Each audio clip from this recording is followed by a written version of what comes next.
You're listening to Creatives Prevail, unraveling the stories of creative professionals. Hello everyone and welcome to Creatives Prevail. I'm your host Mike Zimmerlich, and my next guest is musician and artist Forrest.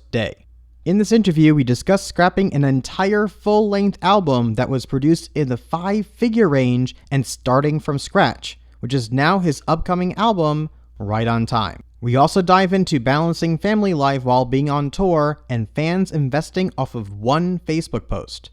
Also highly suggest to check out his latest single, Paint the Walls. Let's get into it. Hey Forrest, how are you? I'm good. How are you doing? I'm doing good, thanks. I appreciate you did some hydrating right before we started. That is so important. I just had some tea, in fact, ahead of time, just to get myself fully hydrated.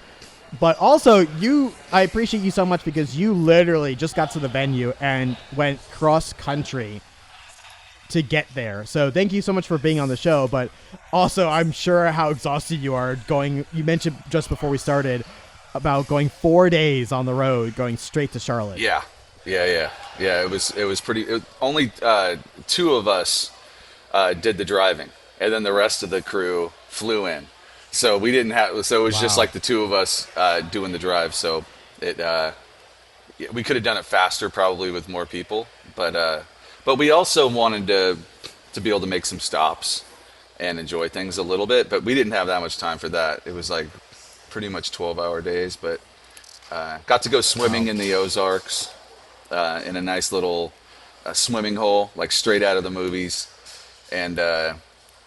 Went to a really cool place called Knife City, and my band, they warned me because I get attracted to shiny things. I always want to stop everywhere and stuff, and they were like, control Forrest, but I still had to go into this knife shop and spent too much money on a knife.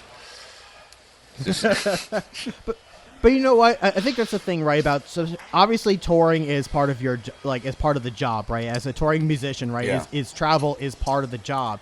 But the same token is you have to enjoy the little things, right? Yeah. You have to enjoy, if you're going to be out on the road like this, Yeah. if you can, it's not always possible, but if you can, take that stop, take Yeah. that a little bit of a break. Yeah. Maybe Go if for you a can swim.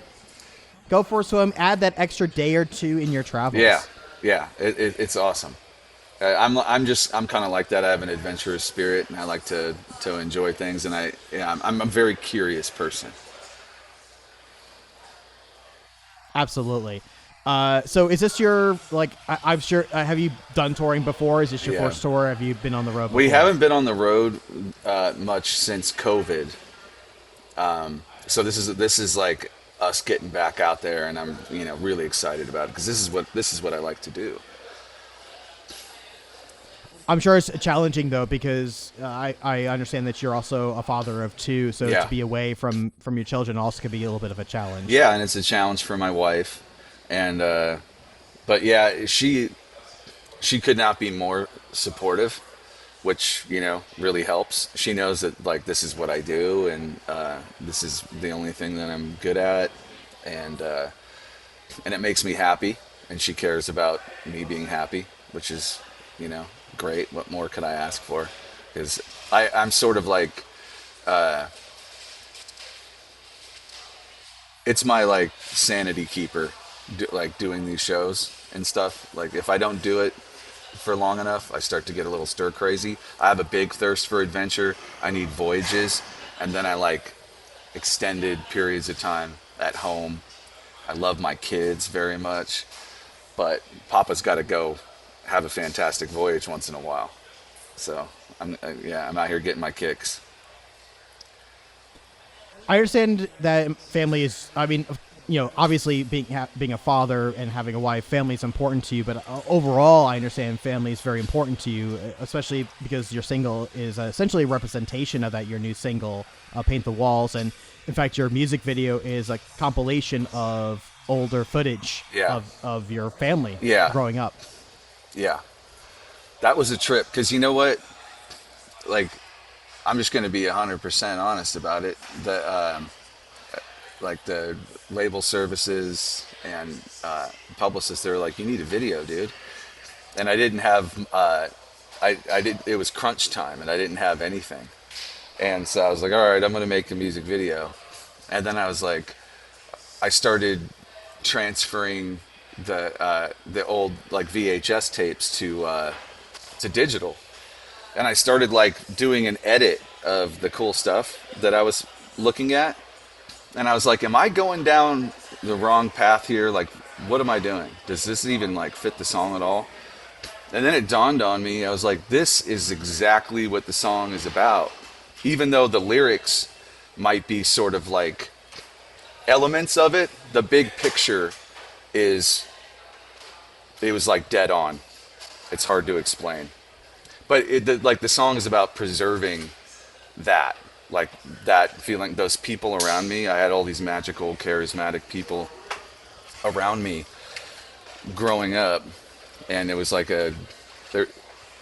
everything wound up falling apart after what you see in that video. But there's like this moment in time where everything was like harmonious and, you know, beautiful and fun. And part of it is just being a child and seeing it through those eyes. But the song is in essence about like preserving that feeling. You know, like it's like paint the walls whatever color that you like. Wake up the spirit that the weak undermine. Because that feeling of freedom and love and innocence and awe just gets like smashed, and we lose our humanity over time. And yeah, so it wound up being kind of spot on for me, even though like the song, the lyrics have more political statements in it, because there's political ramifications, there's social ramifications of having our spirits crushed. Yeah. Was your family musical? Like, was music a big part of your family growing up? Both of my grandmothers, coincidentally, were jazz singers in San Francisco. And then, and they were all, like, my whole extended family were incredible dancers. And, you know, we're at all the swing clubs back in the day, during all the jazz dance halls and stuff. And, I mean, incredible dancers. And both my grandmas sang at big clubs there with notable band leaders, big bands. And then it kind of like skipped a generation. I think my mom and my dad both can sing. I think my dad could have been a huge singer, but he never sang in a band or anything. And yeah, and I guess it skipped a generation and hit me. I grew up playing the saxophone though, and I didn't know that I would become a singer. But jazz, it's just like I guess it's kind of in my DNA, and I took to the saxophone and focused on that till I was about 18 before I started tinkering on the piano and writing songs. And I was like, okay, I'm getting more out of songwriting now than playing the saxophone. So I sort of switched my gears. What made you decide to get into piano and songwriting? It was like a safe space for me where I could, like, it was like a self-soothing thing where like I played it to kind of like escape some like tumultuousness going on in my life. And I think I don't even know if I would have had that answer for you before this drive that we took out here. But Benny and I, Benjamin Andrews, great, amazing guitar player, we drove out here together and we talked a lot about it, about our childhoods and like musical origins and stuff. I'm like, I think that's what got me bit so bad, you know, like bit by the bug. I mean, I think is at 17 or 18, sitting at the piano and putting chords together and making my own music. The way that soothed me and took me away from some unsavory things going on in my life, it became a tool that almost a drug that I've turned to ever since. And I'm kind of laughing. And here I am at 45, driving across the country, 20 years later, and it's still my way. Wow. It's something to be said about finding that peace when it comes to an outlet of your creativity, and you found that with both piano and as you mentioned with songwriting. It's a different thing, though, to start realizing that this is what you want to do as a career choice. Was there a moment that you realized, okay, I want to, this is going to be my life now, this is what I'm going to pursue? I think I just always knew. And it's just like, there's like what we think and there's what we do. And it's just like, it's what I was doing and what I've like never stopped doing. I think if it was a decision, it's not like a good decision. You know, it hasn't led to like a life of luxury or riches or anything, you know, like it's not advisable, but it's just simply what I do. And it's like it's what I'm put here to do, and I do it.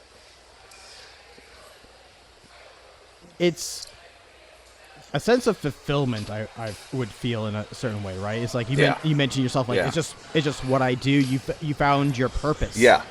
Right? Yeah. Through this. And it's definitely not an easy road. And I think that's the thing, right? We sometimes joke about it's not advisable. And I think it's, to me, I've been trying to reassess that statement about not advisable. It's because, for example, I'm an entrepreneur as well. And we were talking about before, I ran a record label for many years. And that they all come with their sense of risk, right? There's so much risk, there's so much heartache, there's so much hard times that are involved with this, and it's a constant emotional and many times financial roller coaster that you're going along with this ride. And I feel like these days, I think I would rather say, instead of it not being advisable, is like, understand the risks. Yeah. I'll put it that way. Understand the risks. Is that if you choose this life, understand these are the risks that are going to come along with it, along the way. And some people are okay with that, and some people are not. And that's okay. Yeah. To be not okay with that. Absolutely. But just understand, if this is your life choice, there are going to be a lot of hard times that are going to come along with it, and a lot of risks that's going to come with it. Yeah. You're not like, sometimes I look, over the fence and I'm like, okay, that dude's got a boat. He's gonna have like some kind of retirement. Like all this shit is like kind of guaranteed, I'm like, that looks nice.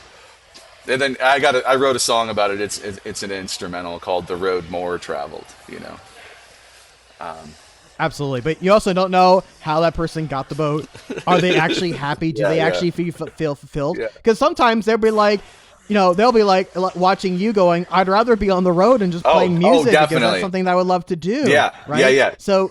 The grass is green on both sides of the fence.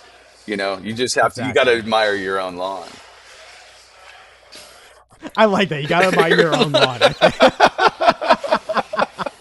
I might actually title that as the podcast episode because that's great. I love it. But it's true though, right? It's like we always look at the grass is greener. We always look at what the other people have and compare it to our own. And we have to be more grateful of the life that we choose. Yeah. And all the things that come along with it. And again, it's not you just said it. You just said it. The life that we choose, we chose it. And if you want to change it, you can choose something else. Absolutely. That's the magic. The thing too. I mean, how many artists that we know that they start off like being in a band or being in a project, something along those lines, and then they decide that you know what, this is not working for me anymore. Yeah. And they go on and they do something completely different. And I've seen artists that have done amazing work, but they're so much happier now that they got the full-time job, or they did decide to do something completely different because that lifestyle no longer worked for them. Yeah. And they chose this instead. Yeah. Life is a journey, You can't lock yourself into something like unnecessarily. And we're not stuck. I mean, it's amazing what people have done. The amount of people that have written their first book at 50 and become like a best-selling author, or write a movie, or like we're free to do things, and we should play with this life as much as we can. Absolutely. And I mean, to point to you, I mean, for example, you mentioned yourself, you've been doing this for almost 20 years now, which is incredible.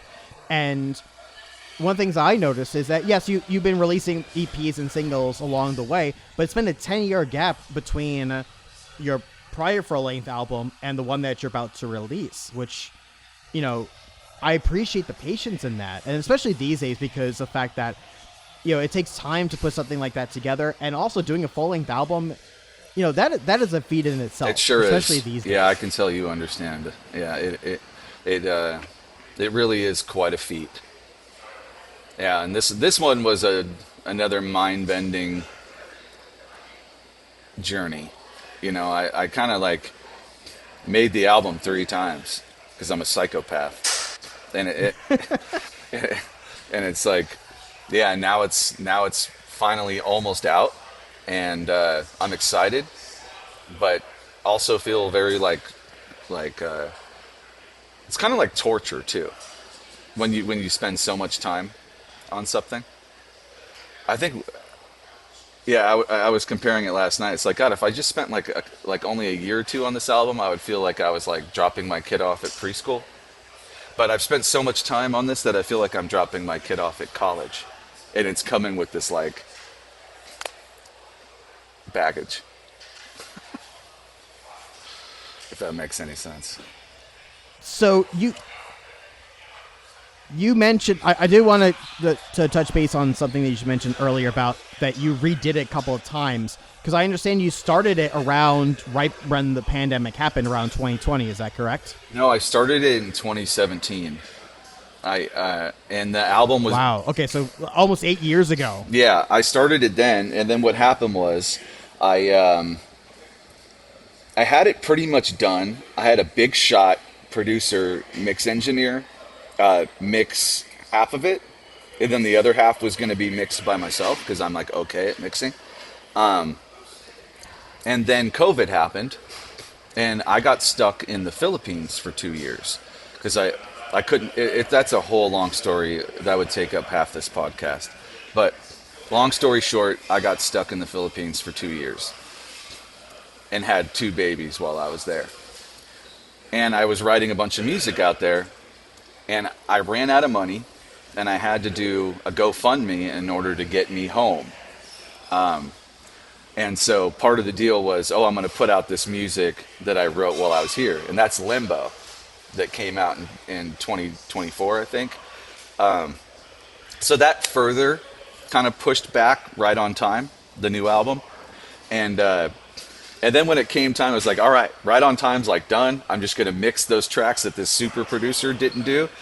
And then it's over. And I started doing it, and I was like, this feels old to me. I was like, this isn't me anymore. I don't want to put out an album that's like not me right now. So I kind of tore it down. I had put 5 figures into the mixing and production that super producer had done, who I won't mention the name of. And I threw it all away and started like re-recording the stuff and adding parts, adding musicians, dismantled it, and spent a year making it me now. And I definitely succeeded in that. Like whether people like the album or not, like I believe in this record. It's me right now, and yeah, it's been sort of like an obsessive journey to get to where I am now. And I ended up working with another super mixer and a super mastering engineer, cut vinyl. I heard the vinyl for the first time before the drive, and it's like a dream come true.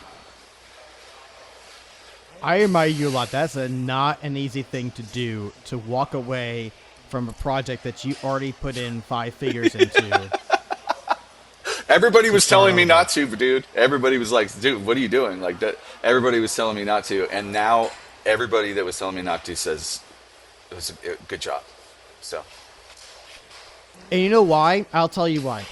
And this is why I talk to artists all the time about this, is that if you are not proud as a creator, I'll just say this in general, as a creator, if you're not proud of the work that you're putting out, it is almost guaranteed going to fail. Yeah. Bottom line. Definitely. It's almost guaranteed, because you're not going to feel inspired to promote it. You're not going to be inspired to go on the road to talk about it, or to be on this podcast right now to discuss the album. if it's not something that felt genuinely you. And yeah, it was probably like a hard pill to swallow. Yeah. And everyone thought you were crazy. But honestly, if you're not feeling it and you're not feeling proud of it and that's a true representation of where you are at as an artist, it is almost going to guarantee to fail. Definitely, man. I don't know why, but it just popped into my head. Like, it's like I was like imagining a barbecue contest or something, or like a fucking, and you show up and you like, my ribs are whack. Like you can't even like you can't even look someone in the eye and be like, try this, like. And that's everything, right? Your reaction right there, I know this is audio mostly, but like your reaction of try this, right? That's everything. If you're like, yeah, my ribs are okay, I don't want to. Nobody wants to try them, right? Who wants to try mediocre ribs at a barbecue contest? So that makes so much sense. Is that you want to have that excitement into you, going like, you gotta listen to this. Yeah. This is I'm super excited, stoked about this, and so forth. And also too, I'm sure that when you went to to start from scratch, essentially, that was also, I'll put it this way, it was a 5-figure learning lesson about, okay, this is what I want to change and want to do differently. Yeah. And I guarantee you the album that you have now wouldn't have happened if you didn't take that first expensive step. Yeah. No, it's true. Into learning on how. That's how I rationalized it. Exactly what you said. It's just part of the cost of doing business. 5-figure learning lesson. Yeah. Exactly.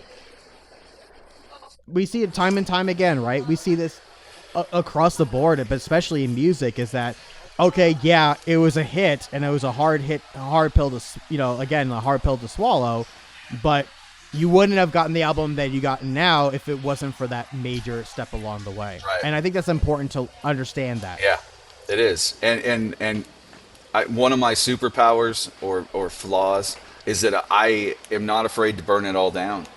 I'll throw away 5 years worth of work, because it's like, to me, I just live so in the present in certain regards that past work, it's just that's a dream, man. That was just a dream, and all that matters is right now.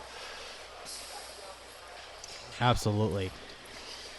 Besides the process of re-recording the album, was there anything else that you took a little bit of different approach of to promote, like whether it's promotion or distribution or anything else along those lines for this latest album that you're coming out with? Yeah, actually, I think it's pretty interesting, and maybe can inspire somebody.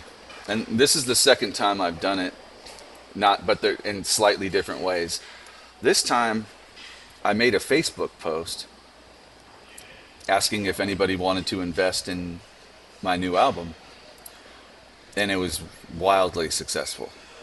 And good for you. Yeah, and we put together an equitable deal for everybody, and I raised like way more capital than I ever have, and it was just people that really believed in me, and they invested. And that's part of the pressure that I deal with, is I want to honor them and put this out in the most like responsible way.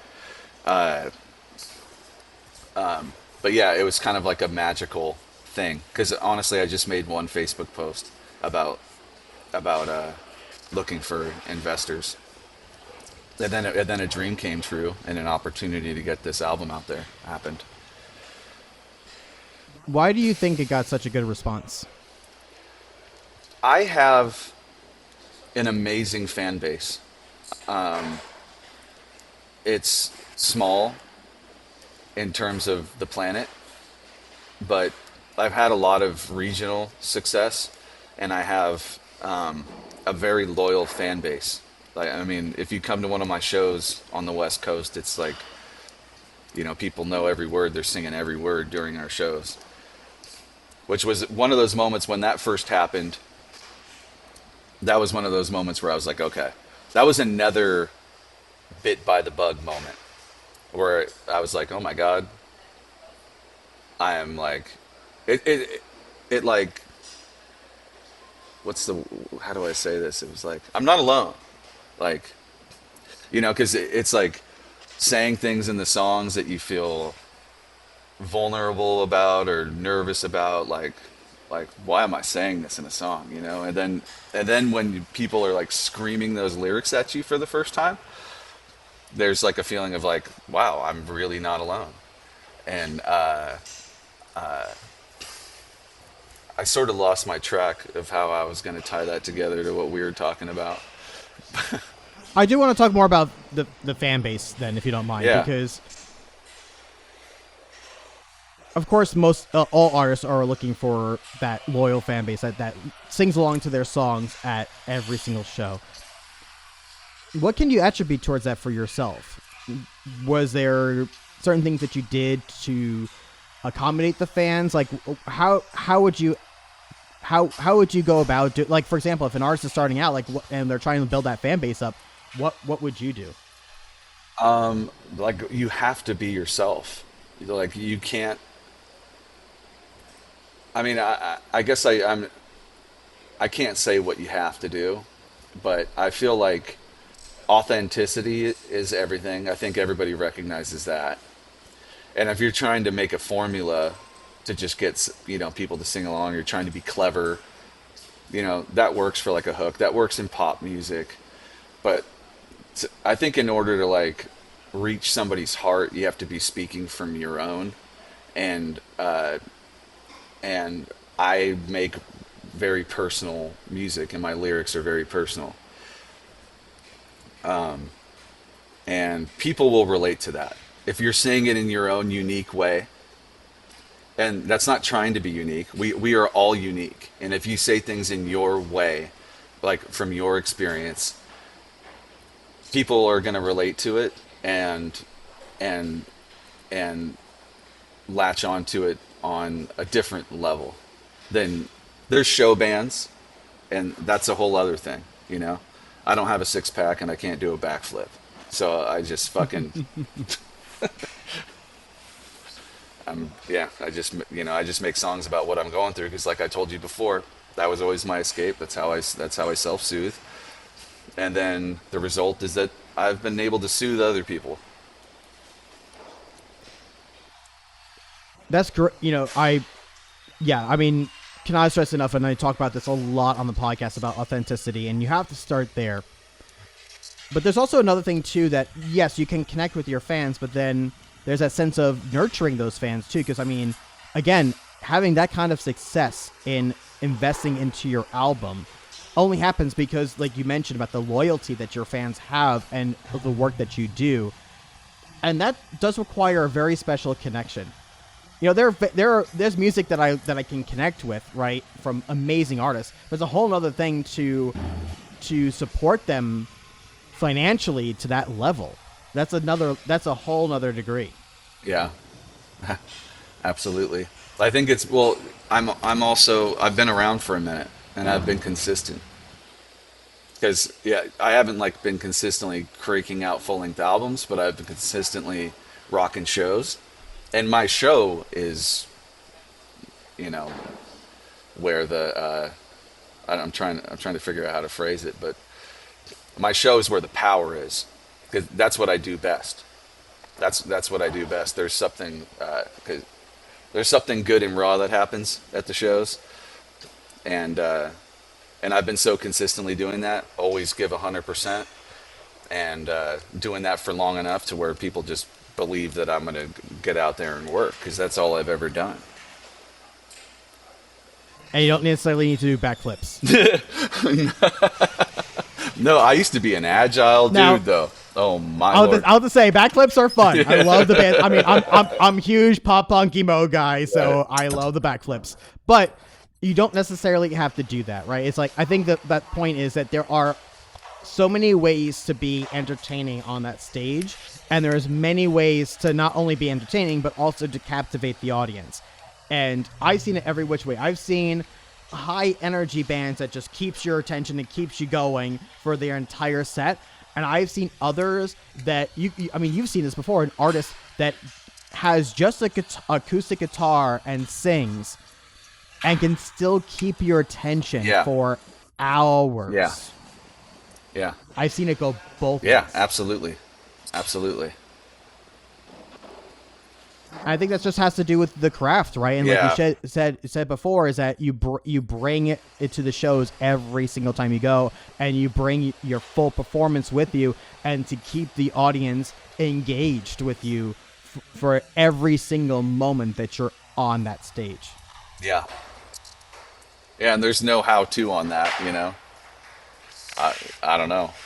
Some people just have it, and some not yet. Do you? How often do you rehearse? I guess, of course, a lot of that has to do with practice too. Yeah, we used to practice more.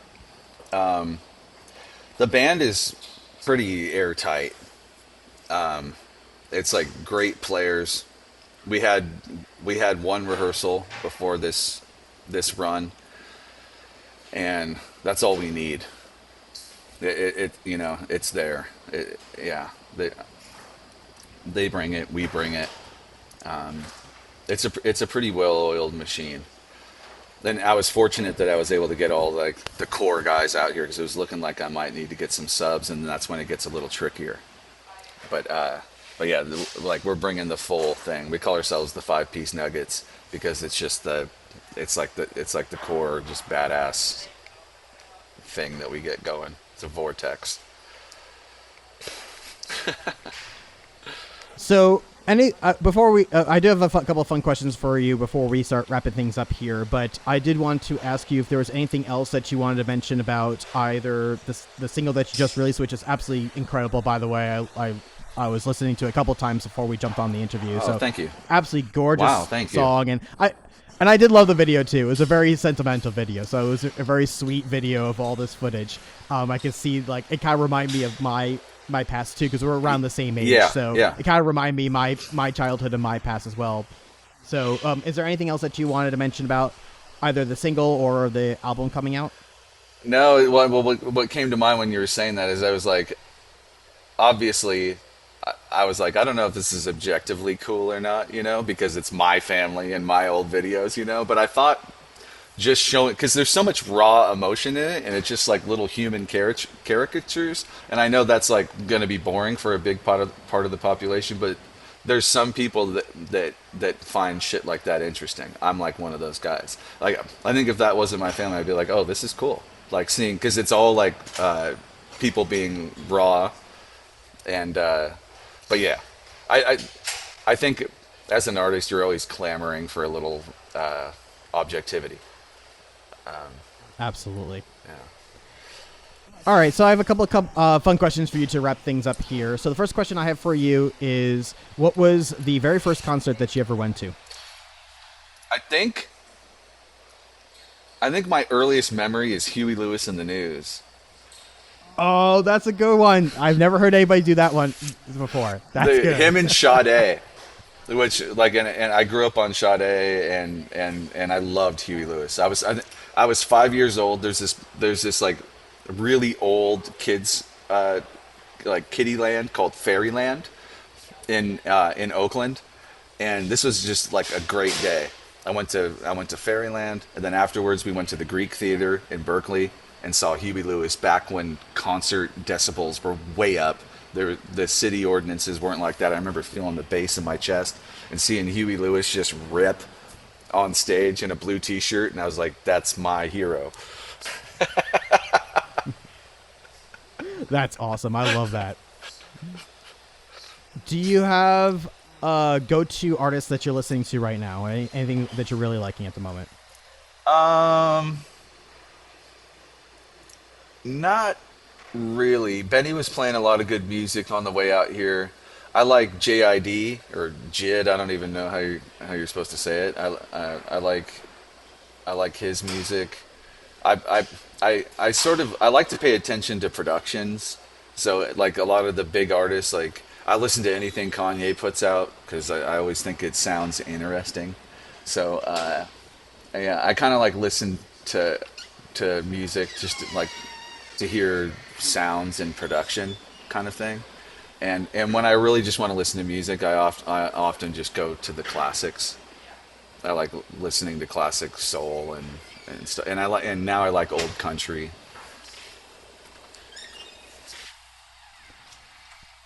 That's really cool. last question for you. Yeah. If you were only able to give one piece of advice to a fellow musician, what would that one piece of advice be? A piece of advice to a fellow musician. Man, I don't know. I guess it depends.